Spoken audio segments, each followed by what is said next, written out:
बिहार को बाढ़ से छुटकारा चाहिए, मजदूर का पलायन रोकना है, स्टूडेंट को स्कूल कॉलेज चाहिए, मरीज को अस्पताल चाहिए, मेडिकल कॉलेज चाहिए। बिहार को सिर्फ 59,000 करोड़ देने से कुछ नहीं होगा। नरेंद्र मोदी जी, नीतीश कुमार जी, आप खुश मत होइए कि बिहार को 59,000 करोड़ रुपया मिला है।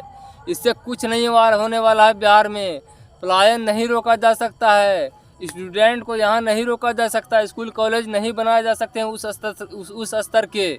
हम लोगों को विशेष राज्य का दर्जा चाहिए तो चाहिए। जब से हमारा देश भारत आज़ाद हुआ तब से लेकर आज तक हम बिहारियों को हर काम के लिए बाहर जाना पड़ता है। मजदूरी करनी है बाहर जाओ, पढ़ाई करनी है बाहर जाओ, इलाज कराना है बाहर जाओ। आखिर ये कब तक चलेगा? कब तक हम बिहारियों को बिहार के बाहर पलायन करना पड़ेगा? इसी बात पर चर्चा करेंगे आज हम नदीम आलम के साथ। तो आप इस वीडियो को पूरा देखिएगा, क्योंकि ये बिहार की बात है, बिहारियों की बात है, बिहार से पलायन रोकने की बात है। और हाँ, आप लोगों से गुजारिश है कि अगर आपको ये वीडियो पसंद आए ना तो वीडियो को लाइक करके चैनल को सब्सक्राइब जरूर कीजिएगा, क्योंकि ऐसी वीडियो बनाने में हिम्मत लगती है। सरकार से डायरेक्ट सवाल करना पड़ता है और आप जानते हैं कि इस दौर में सरकार से सवाल करना कितना मुश्किल है। तो नदीम आलम जी, जब से हमारा देश भारत आज़ाद हुआ तब से लेकर आज तक हम बिहारियों को हर काम के लिए पलायन करना पड़ता है, बाहर जाना पड़ता है जी। ऐसा क्यों होता है? जी, सबसे पहली बात, जो राजनीतिक पार्टियां हैं, हाँ, जो बिहार में सरकार बनती है, हाँ, लगभग में 75 साल हो गया यहाँ हाँ। बिहार सरकार बनने से, लेकिन जो उम्मीद पे हाँ, हम बिहारियों वोट देते हैं हाँ, सरकार को, हाँ, वो उन पे खरी नहीं उतरती है। हमसे तो वादा करके लेते हैं वोट, हाँ, कि हम प्लान को रोकेंगे, यहाँ कंपनियां बनाएंगे, विशेष राज्य का दर्जा देंगे, विशेष राज्य का दर्जा देंगे, हाँ, शिक्षा क्षेत्र में काम करेंगे, लेकिन ये सब पे नहीं होता है, बल्कि भ्रष्ट काम ही होता रहता है। हाँ, और हम लोग को सिर्फ गुमराह और मूर्ख बनाने का सरकार द्वारा काम किया जाता है। हाँ। तो बिहार को आज तक ऐसी सरकार नहीं मिली जो कि चुनावी वादों पर पूरी तरीके से उतर सके। जी।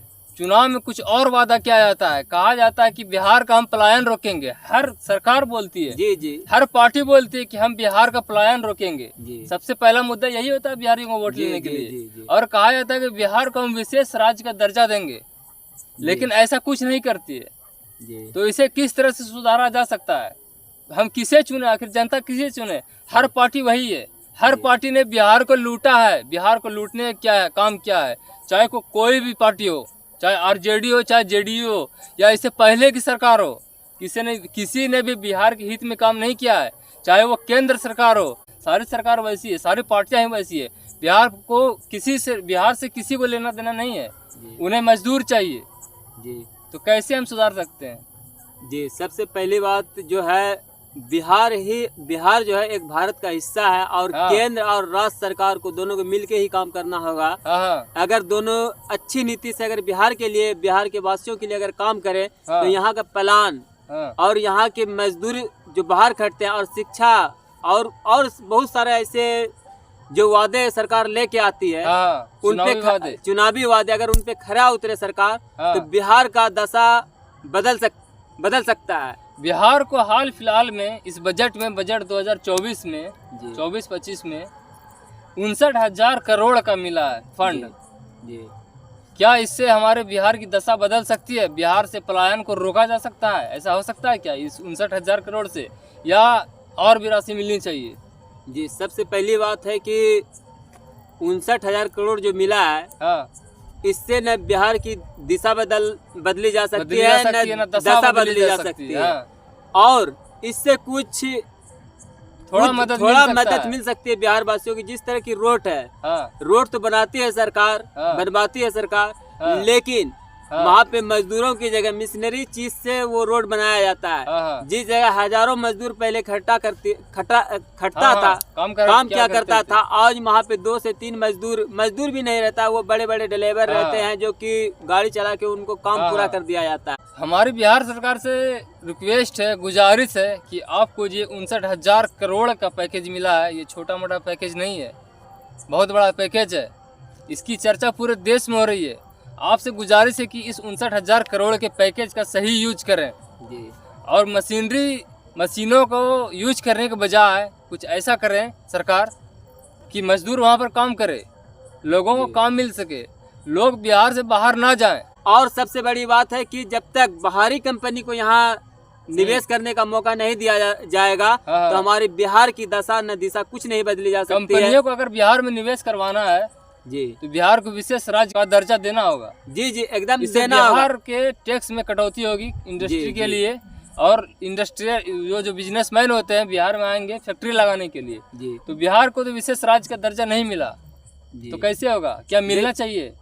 क्या जरूरी है? मिलना बिहार की दिशा और दशा को बदलने के लिए ये 59,000 करोड़ क्या 59 लाख करोड़ भी मिल जाएगा ना तो इससे कभी भी नहीं बदला जा सकता है। जिस तरह समझ लीजिए कि हमारे शहीद जो होते हैं उनको पेंशन अगर जिंदगी भर दिया जाए तो उनकी दिशा और दशा दोनों बदलती है, न कि एक बार 1 करोड़ दे के उनको उनका जिंदगी नहीं बदला दिया जा सकता है। उनको परमानेंट के लिए कि कोई काम दिया जाए तो उनकी दिशा और दशा बदलते। इसी तरह हमारे 59,000 जो करोड़ मिला है इनसे दिशा और दशा नहीं बदली जा सकती है। बिहार की दशा और दिशा को बदलने के लिए 59,000 करोड़ काफी नहीं है। नरेंद्र मोदी जी, नीतीश कुमार जी, आप लोगों को बिहार को विशेष राज्य का दर्जा देना ही होगा, नहीं तो हमारे इस बिहार का पलायन कभी नहीं रुकेगा। लोगों को काम करने के लिए बाहर जाना ही होगा, स्टूडेंट को पढ़ाई करने के लिए बाहर जाना ही होगा, हमें इलाज कराने के लिए बाहर जाना ही होगा। हम अपने अगर बिहार पर निर्भर रहना चाहते हैं तो बिहार को विशेष राज्य का दर्जा देना जरूरी है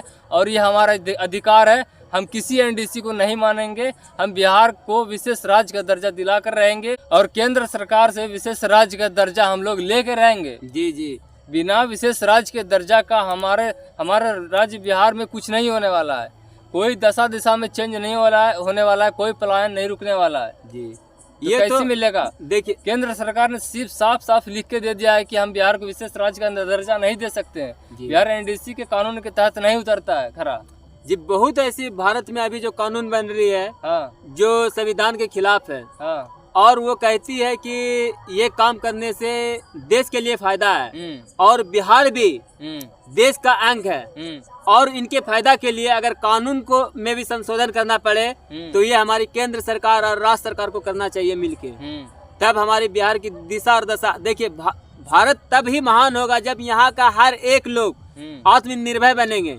और मोदी जी से यही रिक्वेस्ट है, मोदी जी बिहार भी हमारा भारत का ही अंग है जो कि आज बहुत पिछड़ा हुआ है और यहाँ सबसे विनाशकारी का कारण है बाढ़। जो कि बाढ़ के कारण अरबों खरबों यानी लाखों अरबों खरबों जो बर्बाद होता है, खेती डूब जाती है, खेत डूबता है। और उनका सबसे आप लोगों को संविधान इनका निकालना चाहिए कि बाढ़ से नियंत्रण किस तरह हमें मिले, मुसीबत से छुटकारा मिले। इस पे केंद्र और राज्य सरकार को मिल के काम करना होगा।